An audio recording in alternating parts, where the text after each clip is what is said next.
So recently, actually just today, Bostin Loyd has passed away. And this, for a lot of people, comes as unexpected, but also very expected. I think we all played naive when we were watching Bostin trial a lot of different drugs in copious amounts, going through stage 5 kidney failure and pretending everything was okay. And us reading his blood work and hearing some positive anecdotes about I feel better and I'm getting better from him. And the Leo and Longevity podcast brought this to fruition for a lot of individuals. And as us bodybuilders tend to do, gave us a sort of false sense of security. We conceptualize these things, and it's very unfortunate that we do because we jeopardize our health. And Boston's a great case of this. Now, I will say, I've spoken to Bostin on many occasions, as I know many of you probably have, and he is a very generous human being. Me saying that he has spoken to me on many occasions is nothing rare or even interesting. He does this to everyone, and I just think about his family, especially right now with his passing, because Ariella just had their first child and going for a second, and it's really unfortunate to hear this news at such a young age, and it just makes me reflect on bodybuilding, and as I'm sure it does, many of us do, that there's a lot of things we do to jeopardize our health, and one of the most jeopardized components of our health is the kidneys. And it's just really unfortunate that to progress in a sport, we have to eventually use some sort of compounds to provide us the leverage to push forward and accrue the amount of tissue needed to be competitive, or even just have a presence on social media. Unless you have God-tier genetics, you're not really going to make it on social media as a fitness influencer if you don't have the physique or an extremely rare personality going for you.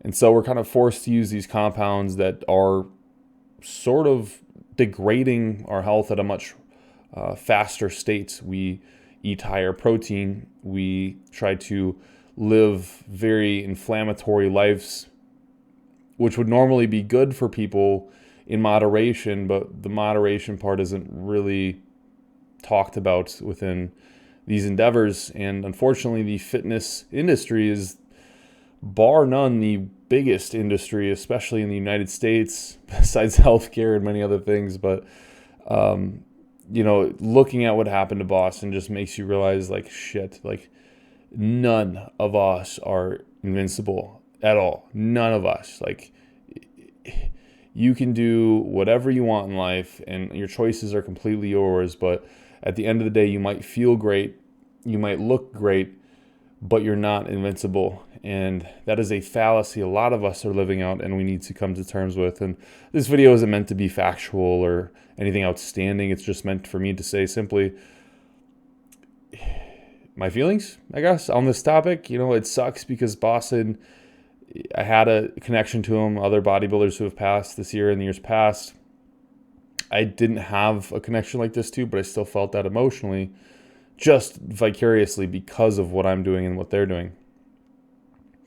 And it just is unfortunate. I wish there was a way that everyone could look the way that they wanted to look while working hard, training insane, eating a very clean and rigorous diet, because those are honestly the components of this lifestyle that separate the common folk from the actual individuals who do become high-tier influencers and bodybuilders.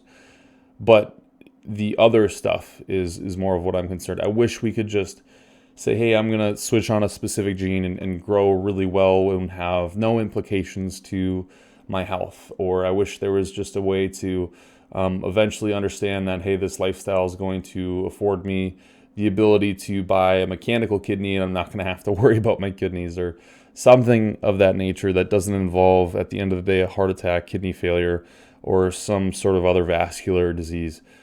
it really does suck to see these things happening to so many individuals and influencers and high tier individuals within our sport. And it just really does make you contemplate, what the hell are we doing? Is it really worth it to have this accentuated physique past what the normal individual would perceive as okay and common? It's hard to quite say. And, you could take all the health supplements in the world. You could even take health ancillaries that are pharmaceutically grade agents, in which I do, and I highly recommend most people do. But ultimately, is that really compensating for the damage that's being done by the copious amounts of other compounds that are being used to, once again, leverage this sort of physique? And we watch media, and we watch comic books, and we watch just about everything, every anime, Netflix series, superhero movie. Everyone's jacked. Everyone's lean, has a chiseled jaw. And I think at the back of everybody's mind, in this weird, contorted way, we're all just sort of seeking for that look. It's not in as many, some people would like to say that maybe it's just their innate drive pushing them forward, and what they're doing is innocuous. But the reality is it's extremely pernicious, and I think people are pushing for that image, that superhero look. They want people to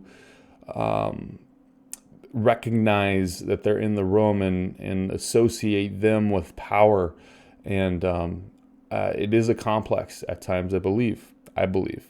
Could be wrong, but it's a fun lifestyle. I love it. I love the hour and 2 hours spent in the gym. I love walking around in public, having people look at me and children point at me and people calling me Superman. It's fun. But this component of this lifestyle, just like many others, I won't lie, any sport really is going to have its risks. But I do find that bodybuilding has a lower barrier to entry to those risks. And that's the unfortunate part, and that's what we have to take to get those small little rewards, but typically not any sort of financial reward. So my condolences go out to Bostin, Leo and longevity, Derek, more plates, more dates, Steve, Blue, all the other people who were associated with Bostin, obviously Ariella, his wife, his child, everyone on his forum. And it's just a very sad day to see this amongst all the other bad news. So I hope everyone is well, and use this as a learning moment, right? To see how the fragility of vitality can really expand upon the use of certain things that maybe aren't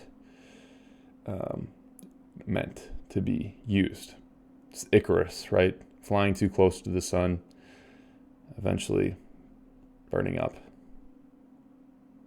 Deuces.